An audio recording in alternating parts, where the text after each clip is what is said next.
buenos días. Para el doctor Jairo, ¿usted piensa de que de manera positiva el Tribunal Constitucional debe suplir los vacíos que genera este sistema acusatorio, toda vez de que en caso de que me diga que sí, no sufriría en sí una ruptura de un precepto constitucional de usurpación de funciones y entre otras, toda vez que el Tribunal Constitucional no tiene la función de legislar, sino la función de legislador negativo? Su pregunta me lleva al terreno de la legitimidad democrática de la justicia constitucional. Sobre ese particular solamente, y por razones de tiempo, le voy a decir que el mayor debate contemporáneo que viene arropando a Europa y América Latina sobre justicia constitucional es precisamente ese, a partir de analizar lo que se conoce como las sentencias atípicas. ¿Bajo qué concepto? Los abogados, como decía ahorita mi querido doctor, nos formamos en una escuela del derecho diferente que, para decirlo aquí rápido, nos formaron sobre fallos constitucionales en blanco y negro, exequible o inexequible. Cuando llegan las sentencias atípicas, que otros llaman moduladas, en Colombia se llaman moduladas, Perú les llama interpretativas, y se empiezan a mover los efectos de los fallos de los tribunales constitucionales, por ejemplo, sentencias con efecto retroactivo, con efecto ultraactivo, de tipo condicionadas, surge inmediatamente un escándalo para el derecho constitucional clásico, que dice, este tribunal se está apropiando de funciones propias del legislador. Y ese es el debate derecho judicial versus derecho legislado.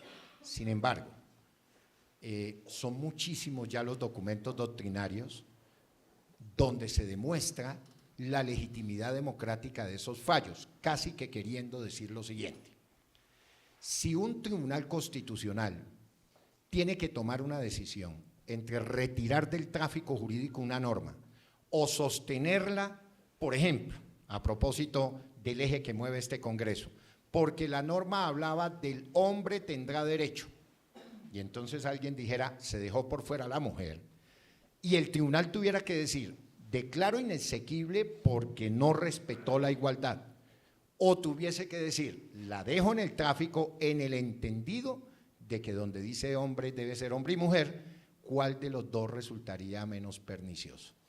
Esto que estoy diciéndole lo pueden encontrar en cientos de documentos, y como esto queda grabado para quien después coja la grabación, exposiciones de Néstor Pedro Sagüesa, Argentina, Osvaldo Alfredo Goizaini, argentino, Domingo García Belaúnde, peruano, Rubén Acosta, Costa Rica, y por Colombia puede encontrar trabajos de Rodrigo Prini Yepes, de el profesor Néstor Rey Cantor, para citarle Carlos Ayala en Venezuela, todos haciendo una cruzada para que se entienda que cuando los tribunales constitucionales mueven los efectos de sus sentencias y con ellos interpretan normas como la que usted me pregunta del sistema penal acusatorio, no es que se esté volviendo legislador, y le termino con esto.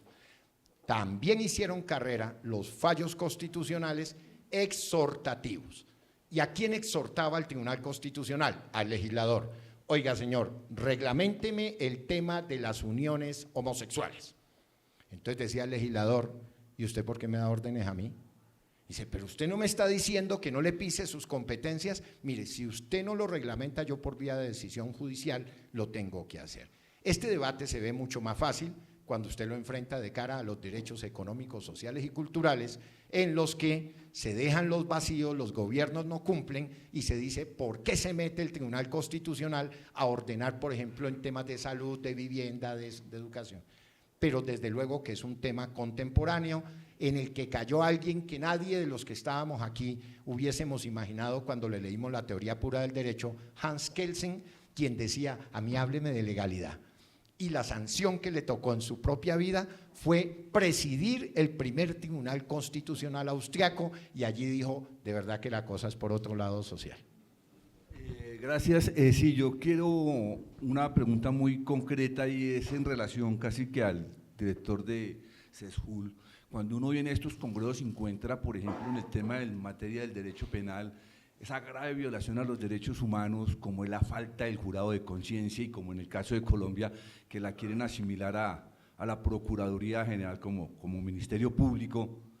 Y otra grave situación que no se trató muy a fondo acá, que es el tema pero que en muchos congresos se ha hablado, el tema de las medidas cautelares de detención preventiva, en donde el doctor Herrera decía precisamente que es el plazo razonable. ¿Hasta qué punto es posible, por ejemplo, que con estos congresos latinoamericanos, como una de las conclusiones precisamente debe ser reclamarle a los países para que unifiquen esta parte, por ejemplo, del jurado de conciencia, que es una necesidad y un respeto a los derechos humanos, como lo mismo el plazo razonable para efectos de la detención preventiva? Doctor Herrera. Yo quiero decirles que en lo que he logrado palpar a lo largo de la geografía latinoamericana, y por decirlo para que nos hagan deducciones en unos 10, 15 años, 20 quizás, no haya nada que le tema más cualquier gobierno, cualquier funcionario que a la academia. Cuando una Corte Constitucional va a sacar una decisión, pensémoslo solo, pero digamos, yo no lo veo así aquí en Colombia, pero solo hagamos un ejercicio osado, una decisión torpe, una decisión acomodada. A lo primero que le temes a estos eventos. Yo por eso estoy muy complacido, primero con estos años que lleva CESJUL trabajando, valoro el trabajo, se lo he dicho personalmente a Rubén y a los demás del equipo, y valoro muchísimo estas convocatorias para hablar de un tema tan sensible socialmente como el derecho penal y el derecho procesal penal. Y por supuesto, la pregunta está dirigida a si caemos en el mismo ejercicio que caen los políticos. Cuando los políticos no quieren hacer algo, arman una comisión. Y los de la comisión terminan investigados por otra comisión. Los académicos lo que hacemos es con un alma de maleta ir de un país a otro en el ejercicio de lo que yo llamo la operación de la pulga, que brinca, no tocó a la doctora, brinca, no tocó a la doctora, pero de pronto toca a alguien. Y ese alguien te aborda y te dice, oiga doctor, y si hacemos un ejercicio acá, dice, hágalo. Y dice, ¿y usted por qué tiene interés? Dice, viera los jueces aquí todo lo que hacen. Yo quiero que se haga un congreso, pero vengan y digan lo mismo. O viera el legislador aquí lo que hacen. O dice el juez, señores profesores, nos tienen desesperados con una megaproducción de normas que ya no sabemos ni qué hacer. Y somos los académicos los que llevamos las ideas, no nos interesa quién está gobernando, quién está legislando, las exponemos y como las sentencias de los tribunales constitucionales. Al que le gustó bien y al que no le gustó también, pero nosotros lo dejamos. Y además, si escribimos, pues nos sometemos a la crítica académica y jurídica, que además es severa, porque ustedes sabrán, como lo dice el profesor José Luis Cascajo, quizás el hombre que más sabe de derechos económicos, sociales y culturales en este mundo, dice, es que uno no es dueño de lo que escribe, sino el dueño es el que lo lee. Y por eso, así nosotros nos tenemos que comportar. Muy buenos días, muchas felicidades para los tres, gracias por compartir lo mejor de ustedes con nosotros y por preocuparnos más, porque al escuchar las exposiciones de todos, de las personas que participaron ayer, así como ustedes, nos damos cuenta de que en Latinoamérica tenemos un conflicto serio con lo que exponían y sobre todo concluyó don Álvaro, en el sentido de que en qué estamos, en teorías del delito y realmente estamos en un sistema acusatorio. Cada vez encontramos menos respuesta a esto, no sabemos qué sistema realmente es en el que estamos o que estamos aplicando a nivel latinoamericano. Lo digo por la siguiente reflexión. Usted decía, tenemos que tener cuidado cuando implementamos las cosas que vienen del extranjero. Pero más allá de implementar esto y de darnos cuenta que no funciona, es el silencio, de quedarse callados, lo digo no solo por mi país, sino por otros, y no poder decir que esto no funciona. ¿Con qué garantías, si tenemos que aplicar la justicia? Y estamos entendiendo que en Latinoamérica hay estados democráticos de derecho, en su mayoría. Se puede aplicar la justicia efectiva, hablando de, por ejemplo, un poder judicial. Si no está resultando, porque no hay una armonía entre lo que es una cosa y la otra. Le vengo a dar un ejemplo. En mi país se está implementando desde hace unos 5 años más o menos un fenómeno que pasó en Colombia, que es la ley de privación de dominio. Cuando en los juzgados, esta ley de privación del dominio, y en los juzgados que juzgan lo penal, son absueltos, pero está destruida toda esa institución ya. No es necesario ni siquiera que hayan llegado a llevar supuestamente a la persona jurídica a juicio penal, sino que la destruyeron desde antes. Y eso, para muchos, es chocante. ¿Cómo viene usted a decirle, sabe qué? La panacea es el sistema acusatorio, y por qué el sistema acusatorio tiene garantías, y mire, le voy a respetar sus garantías de esta y esta y esta forma, si sabe que se les está violentando con una ley que ha sido impuesta por el extranjero, porque esas son políticas criminales de otros lados que obedecen a otras situaciones. ¿Y qué hace Latinoamérica? Quedarse callada. No sé si la omisión de ese silencio es la que nos perjudica más o si tenemos alguna posibilidad, porque realmente cada vez que siguen implementándose reformas y otras situaciones, me doy cuenta de que menos estamos aplicando, ni sistema acusatorio puede llamarse, pero no sé cuál es la respuesta. Congresos como estos nos motivan, y como dice el doctor, desde la academia podemos hacer algo, pero no sé, creo que hace falta un poquito más de fuerza, pero en realidad me preocupa, porque digo, pues, ¿qué es lo que podemos hacer? ¿Cuál podría ser una respuesta para poder, un grano de arena y decir, vea, realmente esto está mal y los resultados van a ser los mismos? Sí, Carla, voy a mencionar unos temas puntuales para darte mi punto de vista sobre eso, en algo que hay un pulso que aún no sabemos qué va a pasar. Cuando uno lee Yurupari es ese libro que contiene la mayoría de la literatura aborigen de nuestras tierras, y mira un poco de lo que era el derecho chibcha, los habitantes del altiplano cundiboyacense colombiano. Lo que les voy a decir está soportado con lecturas, es lo más parecido a un sistema adversarial.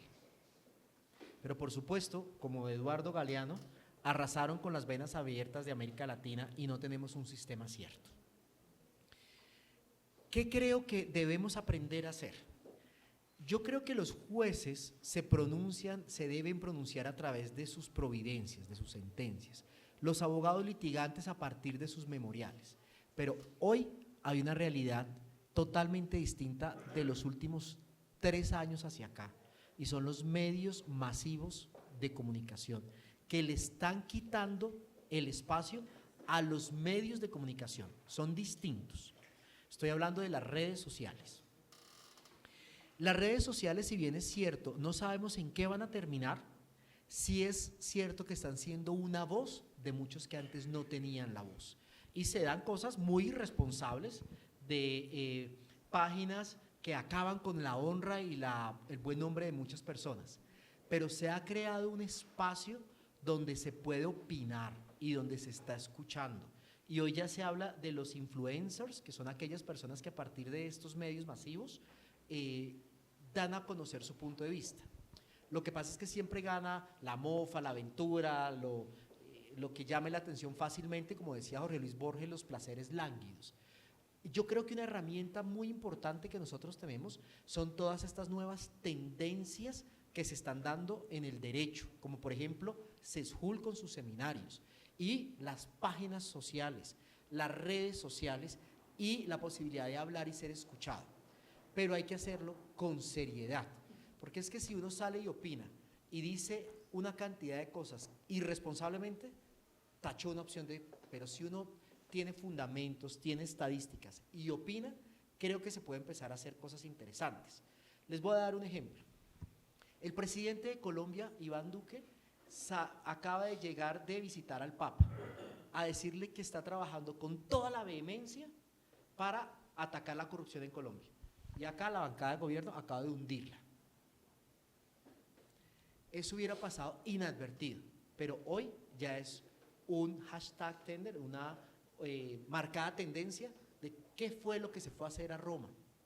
Entonces yo creo, y mi apuesta sería, vamos a hacer, a reunirnos como litigantes, vamos a reunirnos como jueces, como académicos, hagamos páginas serias. Esa es la voz que ahora nosotros tenemos y hay que ser muy responsables en las nuevas tendencias de la comunicación.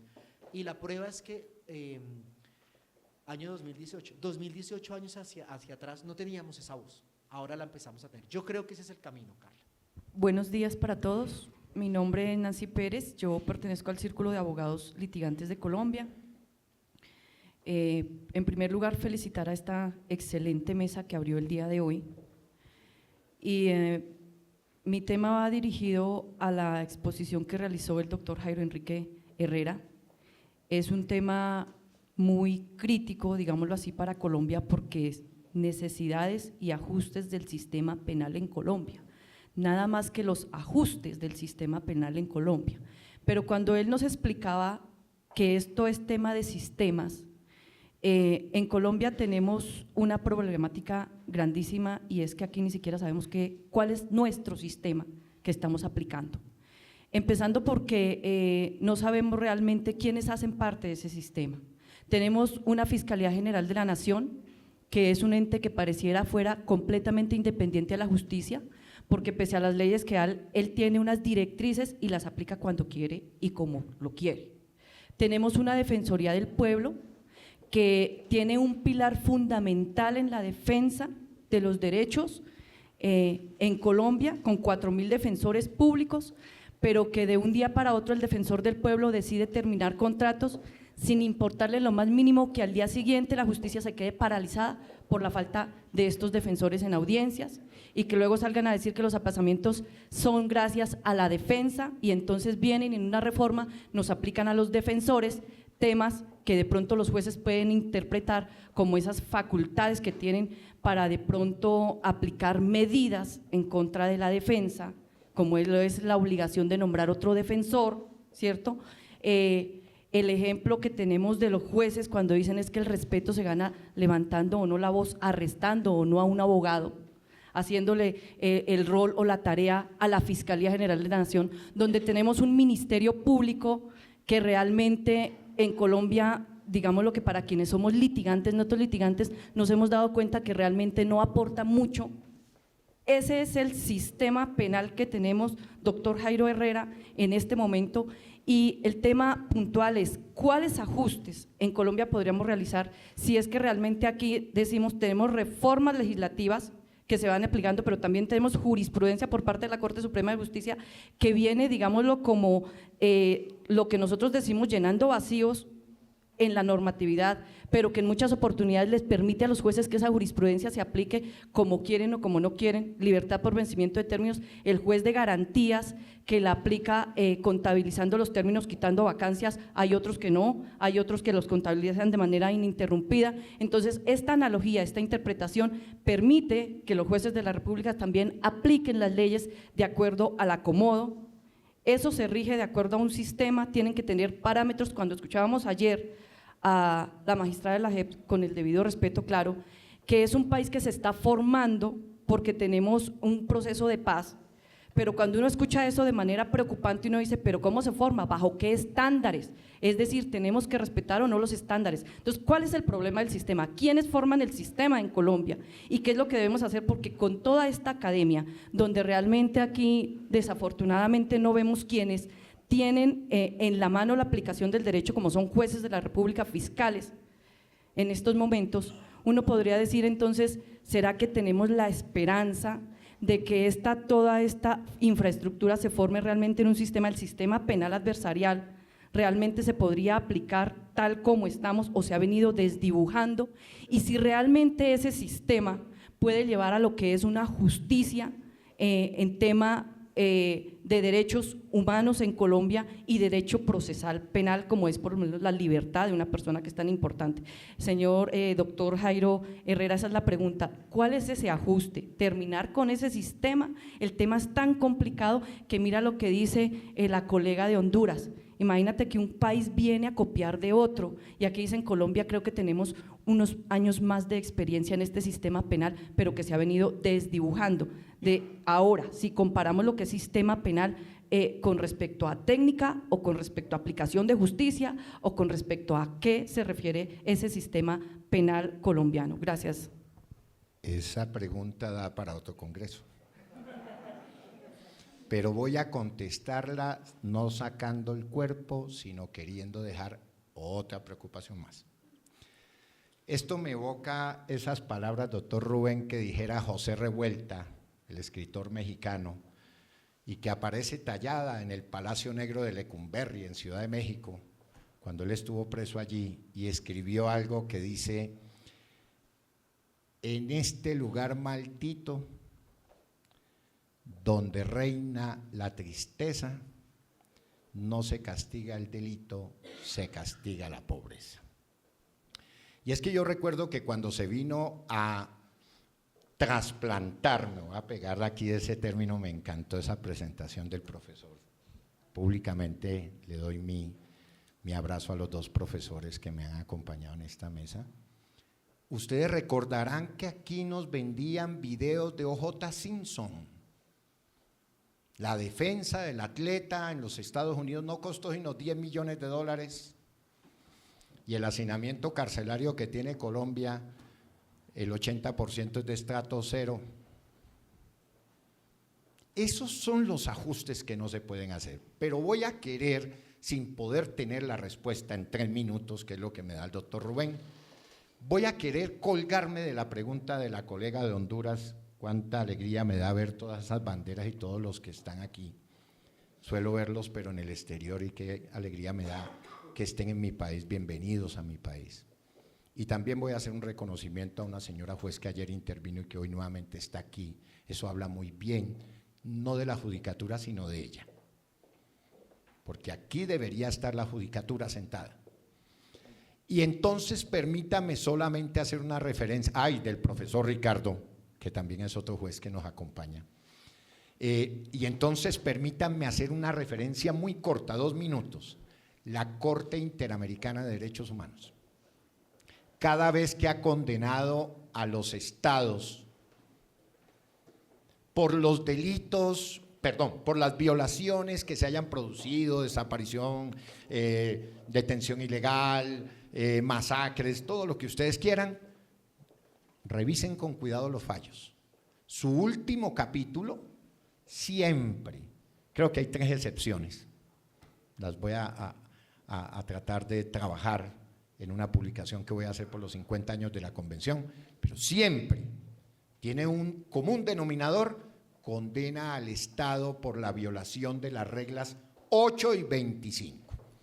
La regla 8 de la convención no es otra cosa que las garantías judiciales, y la regla 25 no es otra que la de protección judicial. Y entonces, ¿en qué quiero terminar, doctora Nancy, para contestar su pregunta?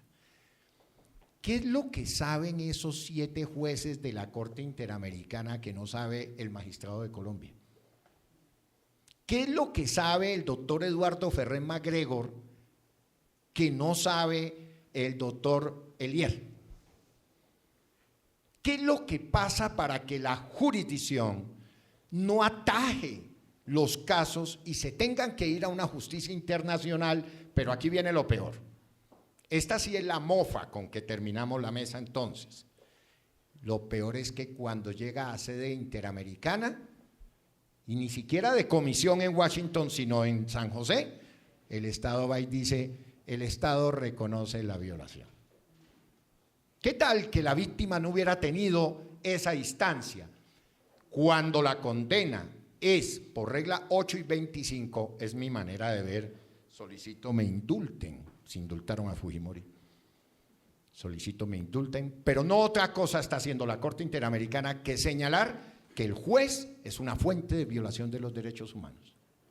Si eso es así, la tarea de la Corte ha sido armar diálogos jurisprudenciales para tratar de empezar a hablar el mismo lenguaje, jurisdicciones locales con jurisdicción internacional.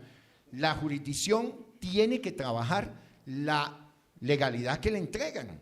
Tenemos un desorden teórico, los puso muy bien el doctor, tenemos unas fallas en litigación que los expuso muy bien la doctora, pero el juez tiene que trabajar con lo que hay. No es posible en Colombia por lo menos, ni tampoco en otras partes, los conozco bien, no es posible estar al día. Usted está en una audiencia y le sacaron 2, 3 sentencias de la Corte y dice, pero ¿cuándo salieron? Es imposible la producción legislativa y jurisprudencial para estar al día. Entonces mi propuesta, en vía de fuentes, estén bien en la parte superior. Para nuestro código, cuando dice prevalecerá lo que dispongan los tratados internacionales sobre derechos humanos. Dele prelación a tratados de derechos humanos, dele prelación a supremacía constitucional, vaya a principios de códigos y por lo menos ahí ya tiene una fuente para no cometer tantos errores. Y por supuesto, doctora, tocará seguir en actividades como esta para que podamos ir ajustando con algo que sí quiero cerrar y es considerar, es mi manera de ver, que esto no tiene reversa. El sistema acusatorio no tiene reversa. Tenemos que lucharlo para pulirlo y esa es la gratitud que tenemos con CESUL al hacernos estos congresos.